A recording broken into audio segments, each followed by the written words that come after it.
Bonjour, alors dans cette vidéo, nous allons voir vraiment quel est le facteur qui explique que les marchés américains ont réussi à marquer de nouveaux plus hauts cette année, malgré donc la cassure de hausse parabolique qui a eu lieu en début d'année sur les principaux indices américains, notamment le SP500.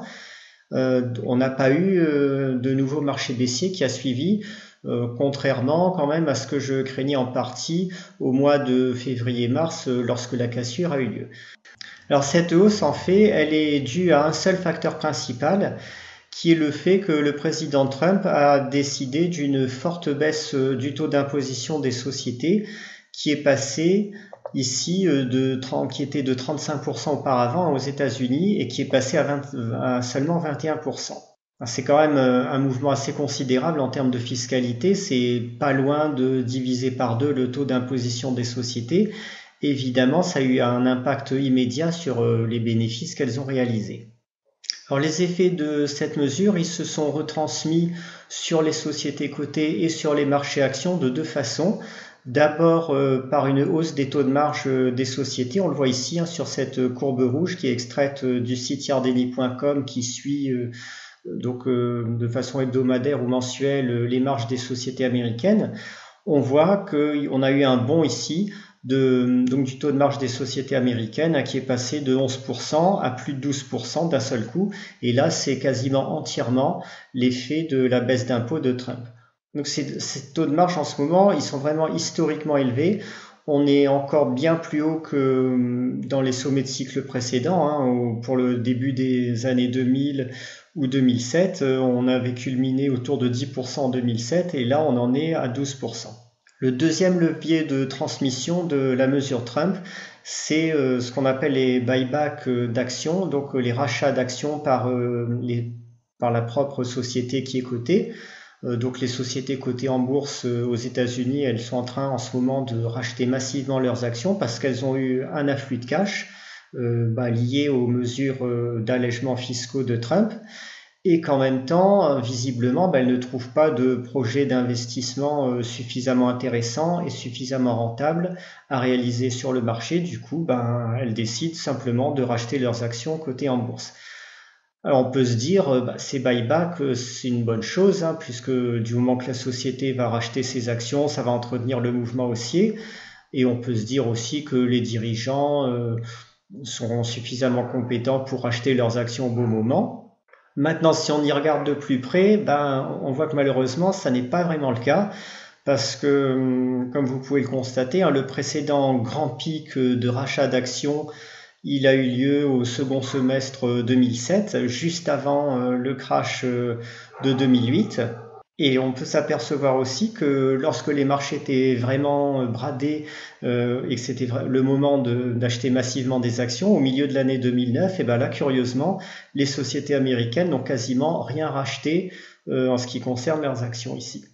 Donc le fait qu'on ait un pic en ce moment de rachat d'actions, à mon avis, ça n'est pas franchement bon signe pour les marchés, en sachant que si on se place en rythme annualisé en plus, donc on va passer pour cela sur un nouveau graphique de Yardeni.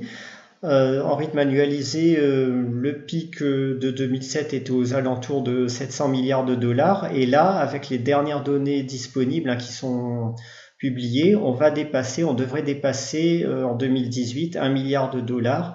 Donc on serait en quelque sorte en dehors du graphique, off-chart, on serait à peu près à ce niveau-là, bien au-dessus du pic de 2007. Donc l'ensemble de la hausse en cours depuis 2018 est uniquement due au rachat d'actions par les sociétés américaines et au fait que les bénéfices ont progressé brutalement du fait de l'allègement fiscal qui a été réalisé.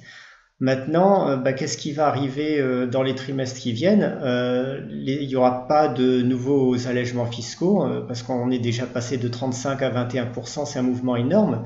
Du coup, l'effet qui a boosté les actions en 2018 ne se reproduira pas en 2019 puisqu'on va repartir sur les mêmes bases qu'en 2018.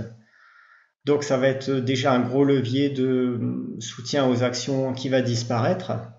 Et ensuite, ces buybacks d'actions à hauteur de plus d'1 milliard de dollars anticipés sur 2018, il pourrait également décroître un petit peu à nouveau en 2019 et ne pas être un soutien aussi fort pour le marché qu'il ne l'a été en 2018. En face de cela, on pourrait avoir des vents beaucoup plus défavorables sur les taux de marge dans les trimestres qui viennent. Il faut bien voir que 2018 a été la conjonction de facteurs exceptionnellement favorables pour les marges d'action, pour les marges de sociétés cotées aux États-Unis. On a eu à la fois des coûts de l'énergie encore bas, avec des prix du pétrole aux alentours de 60 $. Ils ont progressé plutôt sur le second semestre. Des taux d'intérêt qui étaient encore très bas en début d'année 2018. Là aussi, les choses sont en train de changer. On est déjà au-dessus de 3% sur le 10 ans américain. Et le troisième problème, c'est tout simplement l'assèchement des liquidités disponibles sur les marchés actions en ce moment, avec la Banque centrale américaine qui est en train de faire l'inverse donc du quantitative easing. Au contraire, elle retire en ce moment des liquidités du marché. Et l'action qui reste des deux autres banques centrales, la BCE et la Banque du Japon, ne suffit plus à compenser cela, puisque maintenant, en rythme annualisé de croissance du bilan des banques centrales, on est quasiment revenu à zéro, alors que vous voyez, donc en début d'année 2018, on était encore sur des rythmes de croissance de 15% par an. Et l'autre gros facteur de restriction des liquidités disponibles pour les actions, c'est tout simplement la hausse des taux d'intérêt aux États-Unis. On est passé d'un plus bas aux alentours de 1,5% au milieu de l'année 2016 à 3% aujourd'hui. Ça n'est pas encore énorme, 3% quand on regarde les références historiques, mais on a quand même ici une figure en creux qui se construit sur du très long terme, depuis 2007, et qui pourrait annoncer l'inversion, le retournement à la hausse d'une tendance séculaire des taux d'intérêt qui étaient jusque-là baissiers depuis le début des années 80. Aujourd'hui, il faut voir qu'on est sur des PER, donc des rapports cours-bénéfices aux États-Unis aux alentours de 23 sur le SP500. Ça veut dire que les actions ont un rendement implicite, en tout cas en ce qui concerne leurs bénéfices, de l'ordre de 4%. Les taux d'intérêt qui remontent à 3%, on peut dire qu'une fois qu'on sera dans la zone des 3,4, 3,5%, beaucoup d'investisseurs vont se poser la question, est-ce que ça vaut encore le coup de rester sur les actions, ou est-ce que j'ai pas plutôt intérêt à avoir des rendements à 3,5% avec entre guillemets moins de risques, en supposant que l'État américain ne fasse pas faillite sur le long terme.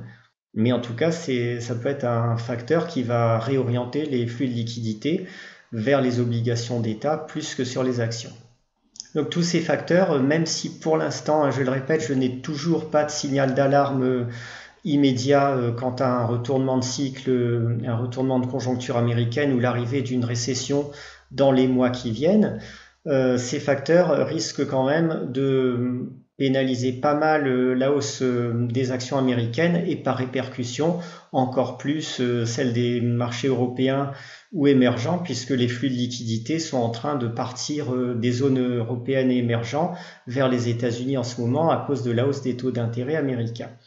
On peut voir d'ailleurs toute la récente hausse qui a eu lieu depuis 2018 a été quand même beaucoup plus faible, de moins bonne qualité que les précédentes. On voit là, il y a quand même des divergences baissières importantes qui se construisent sur les oscillateurs. Vous voyez ici le RSI dont les sommets ont été autour de 70, ils étaient beaucoup plus hauts lors de la phase de hausse parabolique qui a précédé. Mais si on regarde sur une période plus longue, on voit que pour les phases de hausse précédentes, elles étaient aussi plus dynamiques. Ici, on a quelques sommets ici et ici par exemple, elles étaient plus dynamiques que la dernière vague de hausse. Donc je vous le répète, la situation actuelle est fragile. L'horizon d'investissement disponible qui reste avant le retournement de cycle économique est sans doute de quelques trimestres au maximum. Et même sur ces quelques trimestres, on peut voir que la situation des marchés actions aux États-Unis, donc par répercussion en Europe aussi, est en train de se fragiliser. Donc soyez vraiment très sélectifs dans vos choix d'investissement, gardez des liquidités en quantité suffisante pour vous protéger si nécessaire. et privilégier des valeurs défensives qui offrent un matelas de sécurité suffisant, notamment par une décote ou une grosse partie de la capitalisation qui est couverte par de l'actif net liquide. C'est un critère que j'étudie pas mal sur les valeurs de mon PEA en ce moment. Voilà pour ce point sur les marchés aujourd'hui. Je vous souhaite de bons trades et de bons investissements à toutes et à tous.